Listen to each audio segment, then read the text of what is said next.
कहने के लिए तो बहुत कुछ था, लेकिन 1.5 घंटे पहले निकल चुके हैं, आधे घंटे में कंप्लीट करना है मुझे।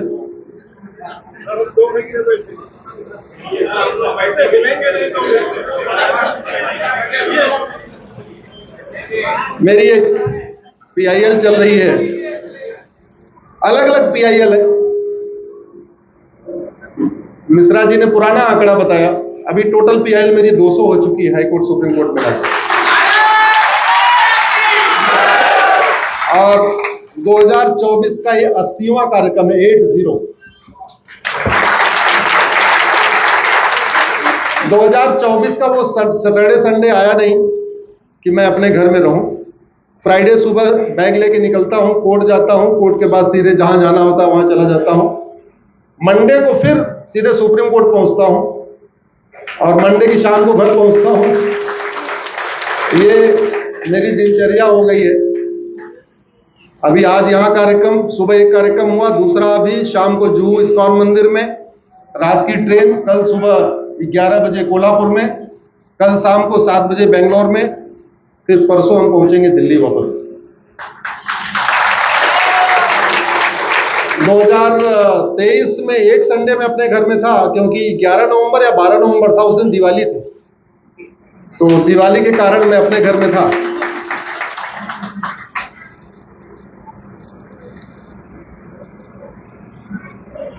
सांप से डर कब लगता है? जब सांप आपको दिखाई पड़ जाए। जब तक दिखता नहीं डर लगता है क्या? आप जिस बिस्तर पे सो रहे हो उसके नीचे आके सांप आराम से लेट जाए, लेकिन आप बिस्तर नीचे झाड़ू पोछा मारते नहीं है, बाकी हर जगह कर लेते हैं। आप आराम से चैन के सोते रहेंगे, सोते रहेंगे, सोते रहेंगे। आपकी नींद तब खराब होगी जिस दिन आप बिस्तर के नीचे झांक के देखेंगे। मैंने बिस्तर के नीचे झांक के देख लिया। मेरी बेचैनी का कारण ये, मैंने अपनी इंजीनियरिंग की नौकरी इसलिए छोड़ी, मैं मारुति में था। इंजीनियरिंग का प्रोफेशन मैंने इसलिए छोड़ा कि मैंने इतिहास पढ़ा कि देश बदलते कैसे हैं, डेमोग्राफी बदलती कैसे है, पर्शिया ईरान कैसे बना। पर एक देश था पर्शिया जहां 90% पारसी रहते थे, 5000 घुसपैठिए गए, 50 साल में पर्शिया को ईरान बना दिया। मात्र 5000 घुसपैठिए गए।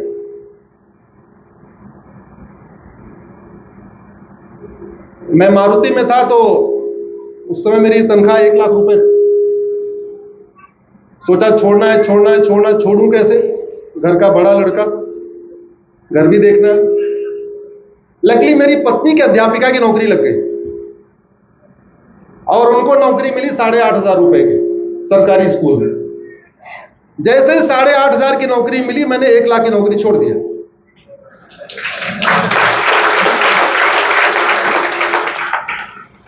तब से ये कार्यक्रम चल रहा है। जो लोग मेरी पीआईएल का विरोध करते हैं, उसमें बहुत सारे लोग मर्सिडीज खरीद लिए मेरी पीआईएल का विरोध करते करते, क्योंकि जनरली मेरी पीआईएल में 3-4 फिक्स पार्टियां हैं। एक है all India Muslim personal law board, एक है जमीयत उलमा हिंद, ऐसे 5-6 फिक्स पार्टियां हैं। अगर मैं फाइल करूंगा तो 1-2 महीने के अंदर आएंगे मेरे विरोध करने के लिए, चाहे वो धर्मांतरण हो, चाहे घुसपैठ हो, चाहे 3 तलाक हो, चाहे हलाला हो, चाहे मुता हो, चाहे मिस्यार हो, चाहे तहर्रुस हो, चाहे तलाके हसन हो, चाहे तलाके हसन हो, चाहे तलाके बाइन हो, चाहे तलाके किनाया हो। ये शब्द थोड़ा आपके लिए नए होंगे, लेकिन इस सारे विषयों में मेरी पीआईएल चल रही है अलग अलग।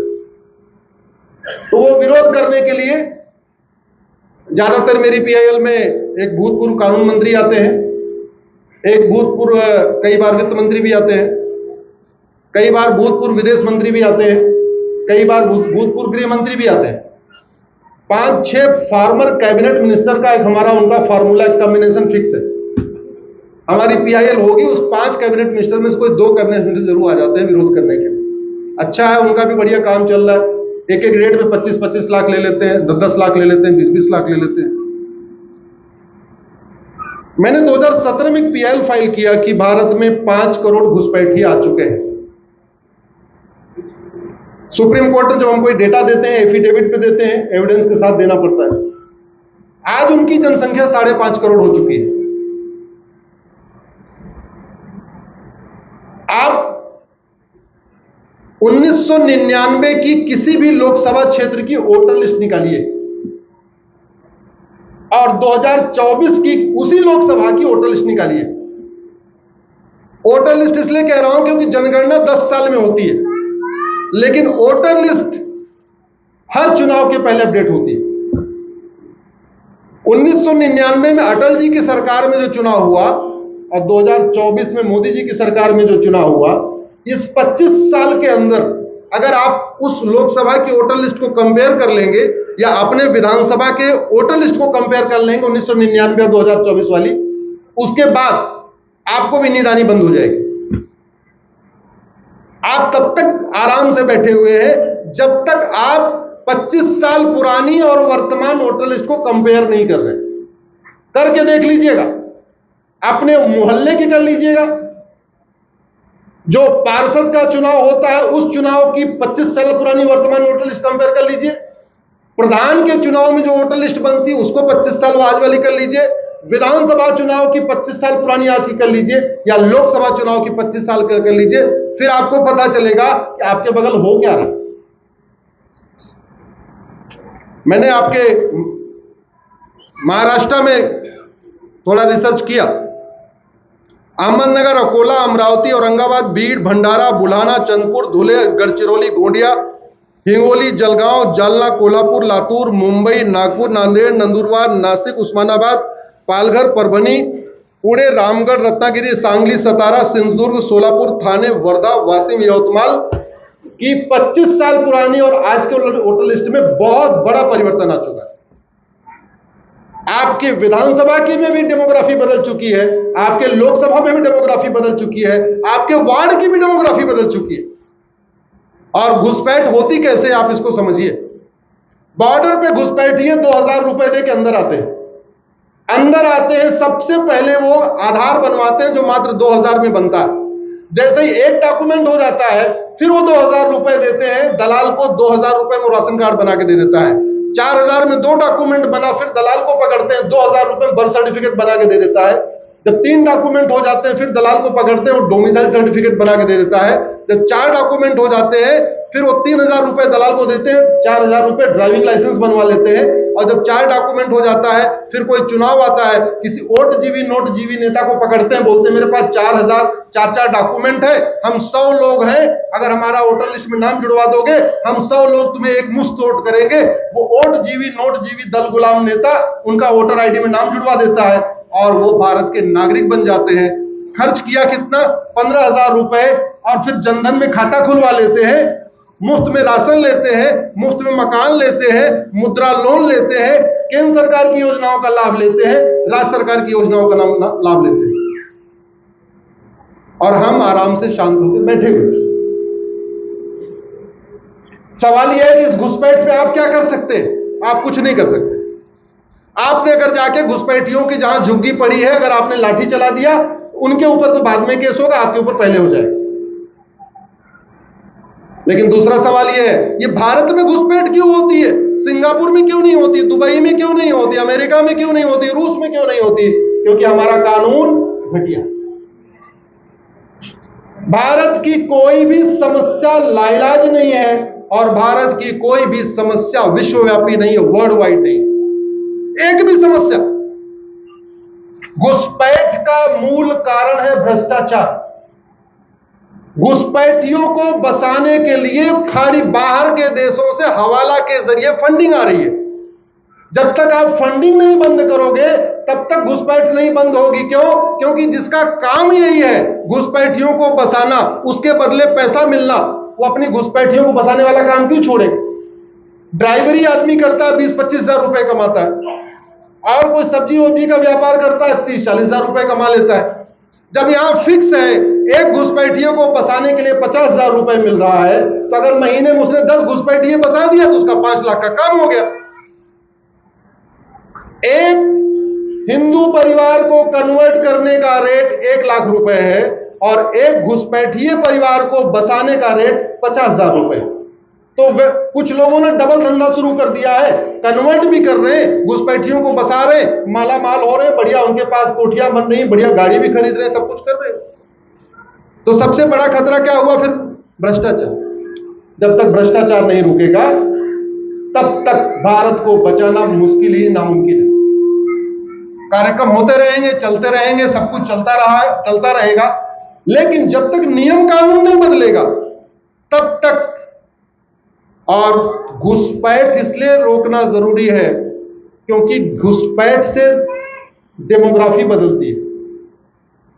घुसपैठियों के कारण हमारी परंपराएं खत्म हो रही हैं, घुसपैठ के कारण त्योहार बदल रहे हैं, घुसपैठ के कारण भारत में विचार बदल रहा है, घुसपैठ के कारण भारत की वेशभूषा बदल रही है, घुसपैठ के कारण भारत की जीवन शैली बदल रही है, घुसपैठियों के कारण वसुधैव कुटुंबकम की भावना खत्म हो रही है, घुसपैठियों के कारण नारी तू नारायणी की भावना खत्म हो रही है, घुसपैठियों के कारण भारत की डेमोग्राफी बदल रही है, घुसपैठ के कारण भारत का राष्ट्रांतरण हो रहा है। इसलिए घुसपैठ को रोकना बहुत जरूरी है और घुसपैठ रोकने का तरीका आपको बताता हूं। आपसे मैं पूछता हूं, घुसपैठ हमारी राष्ट्र की सुरक्षा के लिए खतरा है कि नहीं? और जो राष्ट्र की सुरक्षा के लिए खतरा होता है उसके लिए एक कानून है, उसका नाम है एनएसए, नेशनल सिक्योरिटी एक्ट। लेकिन कहीं की पुलिस लगाती नहीं है। बाबा जी की पुलिस आजकल लगा रही है, बाकी जगह नहीं लग रहा।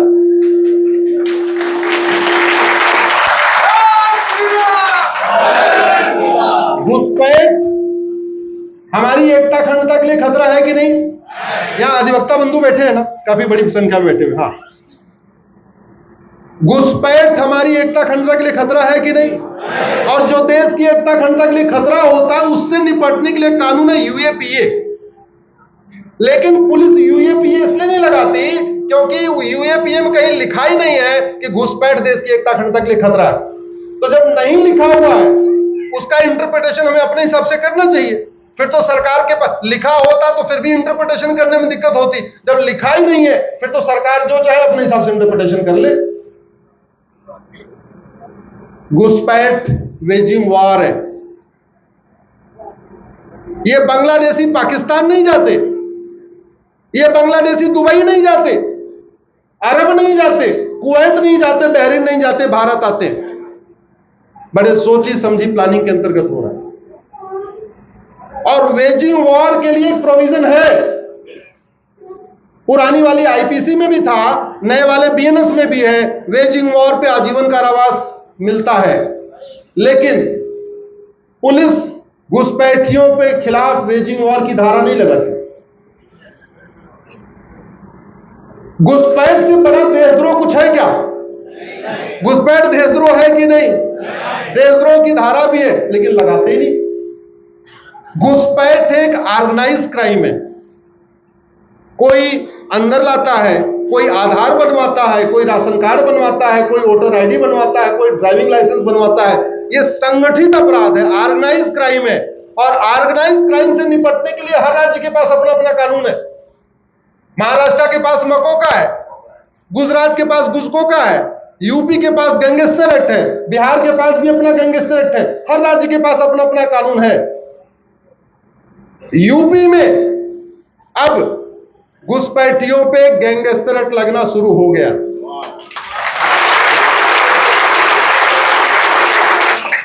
आप अपने महाराष्ट्र को बचाना चाहते हैं तो यहां पे भी मकोका लगवाना शुरू करिए। और कोई तरीका नहीं है, और कोई तरीका नहीं है भाई। पहले 4 वर्ण हुआ करते थे, ब्राह्मण क्षत्रिय वैश्य, 4 वर्ण होते थे ना। ब्राह्मण का क्या काम था? धर्म की जय करना। और क्षत्रिय का क्या काम था? धर्म का। आज की डेट में क्षत्रिय है क्या? अरे ये पुलिस क्षत्रिय है, ये हवलदार, ये थानेदार, ये कप्तान, ये कलेक्टर, ये जज, ये क्या काम कर रहे हैं? क्षत्रिय वाला काम कर रहे हैं। अधर्म का नाश करना तो उनका काम है भैया। उनका धर्म की जय करना उनका काम है क्या? नहीं, अधर्म का नाश करना उनका काम है। अधर्म का नाश किए बिना धर्म की जय नहीं होगी। लेकिन घुसपैठ हो रही है, इसका मतलब कि जो पुलिस प्रशासन है अपना काम ठीक से नहीं कर रहा, कानून का खौफ नहीं है। जो सड़ा हुआ कानून है भी उसको हम ठीक से यूज नहीं कर रहे।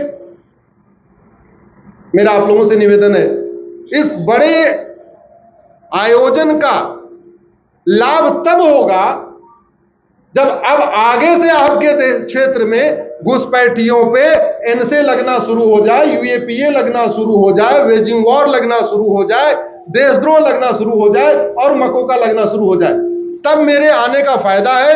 नहीं तो हम आए, बोल के गए, आप भी अपने अपने घर में, फिर अपने अपने काम पे, ऐसे घुसपैठिए नहीं भागेंगे। और कानून कैसे इफेक्टिव होता है इसको समझिए।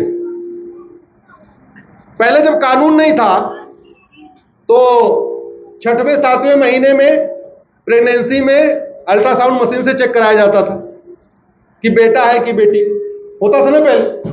आजकल हो रहा है क्या? किसी की हिम्मत है चेक करवाने की? नहीं, पहले होता था। पहले क्योंकि टेस्ट कराना अपराध नहीं था, एबॉर्शन कराना अपराध नहीं था, तो बहुत सारे लोग क्या करते थे, अच्छा बेटी है एबॉर्ट। कानून बना, कठोर कानून बना, जहां जहां अल्ट्रासाउंड लगता है, आपकी टेस्ट मशीनें हैं, वहां बड़े बड़े अक्षरों में लिखा जाता है लिंग परीक्षण करना अपराध है। उससे रुका तो रेशियो मेंटेन हो गया। पहले 850 बेटी और 1000 बेटे, वो बढ़ते बढ़ते 930 बेटी और 1000 बेटे रेशियो हो गया।